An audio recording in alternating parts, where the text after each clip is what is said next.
दोस्तों, अगर आप किसी गवर्नमेंट एग्ज़ाम की तैयारी कर रहे हैं तो जनरल स्टडीज़ और फिलोसफी की डिटेल्ड वीडियोस के लिए हमारे चैनल को सब्सक्राइब करें और बेल आइकन भी ज़रूर दबाएं। नमस्कार दोस्तों, मेरा नाम है रवि चौधरी। दोस्तों, ये जो वीडियो है ये विटगेंस्टीन का पार्ट 2 है। विटगेंस्टीन पर हमने एक वीडियो पहले बना चुके हैं, हम उसको आप देख लें अगर आपने ये नहीं देखी हो तो, क्योंकि उसमें जो मेन चीज़ है इसकी मैं बता चुका हूँ। अब एक बहुत ही इम्पोर्टेंट टॉपिक बचा हुआ है जिसको मैं आज कराता हूँ इसके। तो अच्छा, इससे पहले अगर आप नए हो और अगर आपने बेसिक्स वाली वीडियोस नहीं देखी हैं तो मैं आपको बता दूं कि मैंने जो फ़िलोसफ़ी की आप प्लेलिस्ट चेक करके देखोगे तो उसमें 4 वीडियोस हैं जो कि बेसिक्स ऑफ फ़िलोसफ़ी के नाम से हैं। जो शुरुआत के 4 हैं वही हैं, तो पहले आप उनको देख लीजिए। उससे क्या होगा कि फ़िलोसफ़ी में जहाँ कहीं भी है, मैंने कोशिश ये की है जितने जगह डाउट आते हैं वो डाउट्स ना आए, जो बेसिक कंसेप्ट हैं वहीं पर क्लियर हो जाए। तो अब आगे बढ़ते हैं यहाँ पर। तो जो लास्ट वीडियो थी इसमें हमने देखा था कि जो अर्ली विटगेंस्टीन है, जो विटगेंस्टीन की जो शुरुआत वाली जो फिलोसफी थी वो इस बुक में मिली हुई थी, ट्रैक्टेटस लॉजिको फिलोसोफस। पर्पज़ इनका देखा था हमने क्या था, टू फॉर्म आइडियल लैंग्वेज, ऐसी लैंग्वेज बनाना है, ऐसी लैंग्वेज जिसमें जो सेंटेंसेस हैं वो करस्पॉन्ड हो, अपनी रियलिटी में करस्पॉन्डेंस हो, उनका मतलब मिल रहे हों। ठीक है, पिक्चर थ्योरी, करस्पॉन्डेंस थ्योरी ये भी देखी थी। लॉजिकल एटम, मॉलिकुलर प्रोपोजिशन क्या है ये भी हम देख चुके हैं, और ये कैसे लॉजिकल एटमिज्म जो रसेल का है उससे कैसे रिलेटेड है वो भी मैंने बताया था। अच्छा दोस्तों, अगर आपको वीडियोस पसंद आती हैं तो चैनल को सब्सक्राइब किया कीजिए और लाइक और कमेंट ज़रूर किया करें, उससे थोड़ा मुझे भी रिव्यूज़ मिलते रहते हैं, अच्छा है। और शेयर भी किया कीजिए अपने जो ग्रुप्स वगैरह होते हैं उनमें। अब बात करते हैं मेटाफिजिकल प्रॉब्लम्स की। तो दोस्तों, मेटाफिजिक्स क्या है? अगर किसी मेटाफिजिकल चीज़ की बात कर रहे हैं तो metaphysics is something that is beyond our sense experience. कोई भी चीज़ जो हमारे सेंस एक्सपीरियंस से परे है, हमारे जो इंद्रियों का जो ज्ञान है, जो हमारी इंद्रियां हैं, सेंसेस हैं, उनसे परे है, मतलब उनके थ्रू उसकी नॉलेज नहीं ली जा सकती, उसी को तो मेटाफिजिक्स बोलते हैं। तो बात आती है यहाँ पर जब विटगेंस्टीन से सवाल किए जाते हैं मेटाफिजिकल प्रॉब्लम्स को लेकर। मेटाफिजिकल प्रॉब्लम्स जैसे कैसी हो गई, गॉड के बारे में, सोल के बारे में, ठीक है, या वर्ल्ड के as a whole, world as a whole अगर हम बात कर रहे हैं, हेवन, ठीक है, हेल, इन सारी चीज़ों के बारे में जब बात की जाती हैं तो ये क्या कहते हैं, इसको हमें समझना है। तो यहाँ पर विटगेंस्टीन कहते हैं कि all the metaphysical problems are language generated. जितनी भी मेटाफिजिकल प्रॉब्लम्स हैं वो लैंग्वेज जनरेटेड हैं। लैंग्वेज जनरेटेड का मतलब यहाँ पर ये है, they are generated due to misappropriate use of language. Language का एक गलत तरह से इस्तेमाल करने की वजह से ये मेटाफिजिकल प्रॉब्लम्स निकल कर आ रही हैं। गलत इस्तेमाल या मिस अप्रोप्रिएट यूज़ क्या हो सकता है? Inappropriate use. दोस्तों, इनअप्रोप्रिएट यूज़ से इनका मतलब ये है, ये कहते हैं कि जो लोग हैं वो कुछ ऐसी चीज़ों के बारे में बात करते हैं, people are saying about something that they can not show और प्रूव। लोग ऐसी किसी चीज़ के बारे में बात कर रहे हैं, स्टेटमेंट दे रहे हैं, वो या ना तो उनको दिखा सकते हैं और ना उनको वो प्रूव कर सकते, वेरीफाई नहीं हो सकती। और जब कोई चीज़ वेरीफाई नहीं हो सकती, वेरीफाई क्यों नहीं होगी? वेरीफाई अगर हम लोग करेंगे तो अपने सेंसेस के थ्रू ही करेंगे ना। अब सेंसेस से तो बियॉन्ड है, जब भी तो मेटाफिजिक्स है। तो जो चीज़ सेंस एक्सपीरियंस से वेरीफाई नहीं हो सकती उसके बारे में आप बात कर रहे हो, जब वेरीफाई होनी ही नहीं है तो उसे प्रूव नहीं कर पाएंगे। तो ये कहते हैं विटगेंस्टीन कि ऐसे जो स्टेटमेंट्स हैं, मेटाफिजिकल स्टेटमेंट्स जो हैं, they are beyond our sense experience and they can not be true और फॉल्स। ना तो उनको ट्रू कह सकते आप, ना ही फॉल्स कह सकते, क्योंकि ना तो हम उनको ट्रू सिद्ध कर पा रहे हैं, सही सिद्ध कर पा रहे हैं, और ना ही उनको फॉल्स बता पा रहे हैं। तो फिर आगे बात आती है, तो ये क्या है? तो इनके अकॉर्डिंग ये मीनिंगलेस है, ठीक है, मीनिंगलेस सेंटेंसेस हैं ये। एक और चीज़ इन्होंने कही, दे आर नॉन सेंसिकल। तो यहाँ पर जो नॉन सेंसिकल का मतलब है वो नहीं है कि नॉनसेंस वाली बात है। एक बार जब मैंने शुरुआत में जब फिलोसफी पढ़ी थी तो मैंने पढ़ते ही मेरे दिमाग में जो आया था कि यार अच्छा ये नॉनसेंस वाली बात है, इनका कोई सेंस नहीं है। तो एक्चुअली अब मतलब भले ही वहीं से निकल आया, लेकिन नॉन सेंसिकल का मतलब ये नहीं है। Nonsensical means that they are beyond our sense experience. जो हमारा सेंस एक्सपीरियंस है, जो हम अपनी इंद्रियों से जो नॉलेज ले सकते हैं, उसके बियॉन्ड है ये। इसलिए इसको हम क्या कहा है इन्होंने, नॉन सेंसिकल कहा, क्योंकि बिकॉज सेंसेस के द्वारा इसकी नॉलेज नहीं मिल सकती।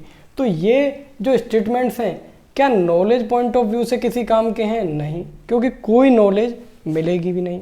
ये तो उसको मानेंगे, ये इनका मैंने बताया था कल भी आपको कि ये किस प्रिंसिपल को मानते हैं, वेरिफिकेशन प्रिंसिपल को मान रहे हैं विटगेंस्टीन, उसी के आधार पर चल रहे हैं। अर्ली विटगेंस्टीन में कोई चीज़ वेरीफाई हो रही है तो ठीक है, अदरवाइज वो फॉल्स है। आइडियल लैंग्वेज में ये आएगा नहीं आएगा। तो ये इन्होंने बताया। इसको सूडो, हाँ इसको एक नाम और दिया था इन्होंने, इसको सूडो PSEUDO सूडो प्रोपोजिशंस भी इन्होंने बोला है। मेटाफिजिकल स्टेटमेंट्स के बारे में अगर हम कुछ कहेंगे, या मेटाफिजिकल स्टेटमेंट्स जो हैं वो क्या हैं, सूडो प्रोपोजिशंस हैं, उनसे कोई भी नॉलेज नहीं मिलती। ठीक है, तो ये समझ में आया होगा आपको। अब बात ये आती है कि जब ये नहीं मानेंगे गॉड वगैरह, इन सारी चीज़ों को मानेंगे, क्या कह देंगे कि उनको प्रूव नहीं किया जा सकता है, कोई नॉलेज नहीं मिलेगी। तो जो लोग मानते हैं या जो मेटाफिजिशियंस हैं वो भी तो कुछ इनको रिप्लाई उन्होंने दिया होगा, क्योंकि कंटेम्प्रेरी फिलोसोफर हैं।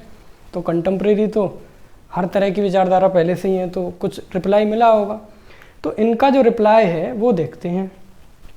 जो मेटाफिजिशियंस हैं, मेटाफिजिशियंस कौन से हो गए, जो बिलीव करते हैं किसके बारे में, बियॉन्ड एक्सपीरियंस की जो चीज़ें, गॉड सोल वगैरह, उन पर बिलीव करते हैं, उनके स्टेटमेंट्स को कहीं ना कहीं ये मान्यता देते हैं। उनकी देखते हैं। ये देते क्यों हैं?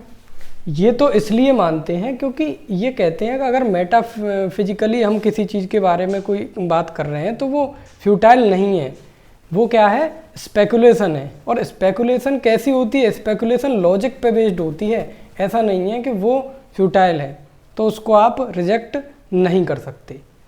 अच्छा, आगे ये एक स्टेटमेंट जो मेन है इनका, ये कहते हैं जब इसके रिप्लाई में ये बोलते हैं कि ये जो स्टेटमेंट्स हैं ये हमारे इंटरनल एक्सपीरियंस पे बेस्ड है। जो सिक्स्थ सेंस वाली बात कह लो, आप कुछ भी कह लो, इंट्यूशन बोल दो, तो सिक्स्थ सेंस या इंट्यूशन या इंटरनल एक्सपीरियंस पे बेस्ड है कि एक्सपीरियंस तो हो रहा है, लेकिन जो एक्सपीरियंस हो रहा है वो कैसा है, इंटरनल एक्सपीरियंस है। ये कौन कहता है, जो मेटाफिजिशियंस बोलते हैं रिप्लाई में। अब जब इन्होंने तो कह दी कि यार ये इंटरनल एक्सपीरियंस पे बेस्ड है, तो ये तो कुछ देंगे ना उनको, ये भी रिप्लाई करेंगे। तो इनका रिप्लाई जो है वो ज़्यादा इम्पोर्टेंट है हमारे लिए, वो इसके परिप्रेक्ष्य में हमको समझना है, इसके कंटेक्स्ट में कि ये क्या कहते हैं। तो विटगेंस्टीन बोलते हैं कि ठीक है, आपको इंटरनल एक्सपीरियंस हो रहा है। फॉर एग्जांपल ये मान लीजिए कि हमें तो गॉड का इंट्यूशन है, ठीक है। विटगेंस्टीन पूछते हैं इनसे, आप जो आपका जो इंट्यूशन है वो हमें कैसे पता चलेगा, कोई अगर और है, बाहर है कोई, या मुझको है, वो पता कैसे चलेगा? पता तो किसके थ्रू चलेगा? आप ये क्या कहेंगे, तो लैंग्वेज के थ्रू ही पता चल जाएगा। आप तो लिंग्विस्टिक फिलोसोफर हो, वो तो लैंग्वेज के थ्रू ही पता चल जाएगा। मैं बता दूंगा कि मुझको किस किस तरह का एक्सपीरियंस हो रहा है। लेकिन विटगेंस्टीन क्या कहते हैं कि भाई जो आपको जो एक्सपीरियंस हो रहा है इंटरनल एक्सपीरियंस है, बाहर तो रियलिटी में उसकी कोई करस्पॉन्डिंग रियलिटी कोई है नहीं है, कोई रियलिटी में कोई पिक्चर है नहीं है, तो हम उसको कैसे मानेंगे, प्रूव कैसे होगा? आपके अंदर क्या चल रहा है, आपको किस चीज़ का इंट्यूशन हो रहा है, वो कैसे पता लगेगा? तो प्रॉब्लम तो वहीं के वहीं बनी हुई है। विटगेंस्टीन ने तो कह दिया भाई आप उसको प्रूव नहीं कर सकते हो। लेकिन क्योंकि यहाँ से रिप्लाई कौन सा मिला कि वो किससे, लैंग्वेज के थ्रू उसको हम प्रूव कर सकते हैं। प्रूव क्या कर सकते हैं, लैंग्वेज के थ्रू हम उसको बताएंगे। तो अब यहाँ पर एक बहुत बड़ा एक टॉपिक या इश्यू क्रिएट होता है, वो डायरेक्ट भी पूछ लिया जाता है, तो उसको आप नाम से भी याद रखें, क्रिटिक ऑफ प्राइवेट लैंग्वेज। ये देखते हैं अभी हम। पर पहले प्राइवेट लैंग्वेज क्या है? इन्होंने कहा कि अगर मुझको कोई इंट्यूशन हो रहा है तो उसकी बारे में पता कैसे चल रहा है, लैंग्वेज के द्वारा। विटगेंस्टीन पूछते हैं यार एक बात बताओ, पहले तो लैंग्वेज से तो इसलिए नहीं कर पाओगे क्योंकि वो प्रूव नहीं होगा, आप क्या आपके अंदर चल रहा है इंट्यूशन में वो प्रूव नहीं किया जा सकता है। लेकिन चलो अगर आपकी बात मान भी लें तो ये बताओ कि लैंग्वेज जो है वो प्राइवेट है या पब्लिक है। ठीक है, प्राइवेट या पब्लिक लैंग्वेज से दोस्तों मतलब ये हो गया कि क्या लैंग्वेज जो है या जो वर्ड्स हैं वो किसी आदमी के, किसी इंडिविजुअल के अलग अलग हो सकते हैं क्या, या जैसे मैंने कुछ वर्ड बनाए अपने लिए, कुछ एक लैंग्वेज क्रिएट कर ली, तो क्या उसको वाकई में लैंग्वेज बोला जा सकता है।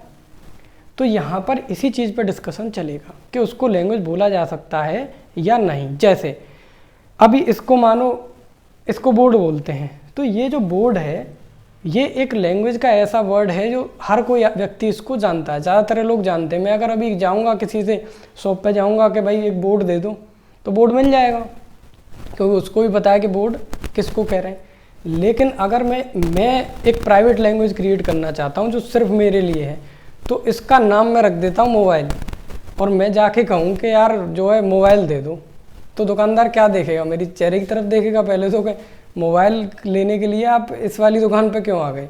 और अगर उसके पास होगा तो वो मोबाइल निकाल के दे देगा, बोर्ड दे पाएगा वो नहीं दे पाएगा। तो ये ही डिस्कशन इसमें देखना है कि क्या प्राइवेट लैंग्वेज होती है, हो सकती है या नहीं। किसके अकॉर्डिंग देखना है हमको, विटगेंस्टीन के अकॉर्डिंग। ठीक है, विटगेंस्टीन कहते हैं कि लैंग्वेज जो है वो प्राइवेट नहीं हो सकती। ठीक है, प्राइवेट क्यों नहीं हो सकती लैंग्वेज, कि मान लीजिए वही वाला एक एग्जांपल देखिए, आप अच्छे से समझोगे कि कोई व्यक्ति है, इनमें इन्होंने एक का डिटेल भी दी थी, एक कि कोई आदमी है, उसने क्या किया कि हर चीज़ के तरह तरह के क्या बना लिए, नाम बना लिए, नाम या फिर चीज़ों के नाम जो है उन्होंने चेंज कर दिए अपने अकॉर्डिंग। अब वो किसी दूसरे को तो पता नहीं है, अब आप मांगने गए बोर्ड और वो कह रहे हो मोबाइल, तो वो तो मोबाइल देगा ना। अब मोबाइल को आप कह दे रहे हो बैग, तो मोबाइल मांगने की जगह जाओगे देगा बैग।